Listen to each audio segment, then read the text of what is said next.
भारत में आधार कार्ड अब महज एक पहचान पत्र नहीं, बल्कि एक जरूरी दस्तावेज बन चुका है। बैंकिंग से लेकर सिम कार्ड लेने तक हर सरकारी और निजी काम में इसकी जरूरत पड़ती है। देश की 90% से ज्यादा आबादी के पास आधार कार्ड है, लेकिन अगर इसमें दर्ज जानकारी गलत हो जाए तो परेशानी खड़ी हो जाती है, खासकर उन लोगों के लिए जो किराए के घर में रहते हैं और अक्सर घर बदलते रहते हैं।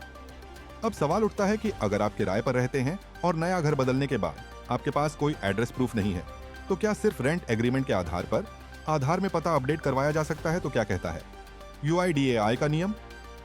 UIDAI यानी unique identification authority of India के मुताबिक अगर आपके पास रजिस्टर्ड रेंट एग्रीमेंट है तो आप उसी के आधार पर अपने आधार कार्ड में पता अपडेट कर सकते हैं। लेकिन ध्यान रहे, सिर्फ रजिस्टर्ड एग्रीमेंट ही मान्य होगा। यदि आपका रेंट एग्रीमेंट सब रजिस्ट्रार ऑफिस से रजिस्टर्ड नहीं है तो वह एड्रेस प्रूफ के तौर पर स्वीकार नहीं किया जाएगा। कैसे करें अपडेट? जानिए पूरा प्रोसेस। सबसे पहले आधार की आधिकारिक वेबसाइट पर जाएं, https://myadhar.ydai.gov.in। 2. लॉगिन सेक्शन में जाकर अपना आधार नंबर और कैप्चा दर्ज करें।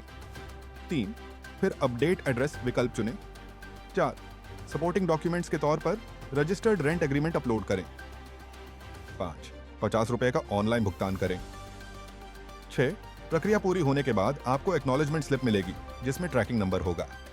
उसी के जरिए आप अपडेट स्टेटस ट्रैक कर सकते हैं। किराए पर रहने वालों के लिए यह सुविधा किसी राहत से कम नहीं है, क्योंकि अब बार बार पता बदलने के बावजूद आधार में नया एड्रेस दर्ज करवाना आसान हो गया है, बशर्ते आप दस्तावेजों के साथ तैयार हों। क्या आप भी किराए के घर में रहते हैं?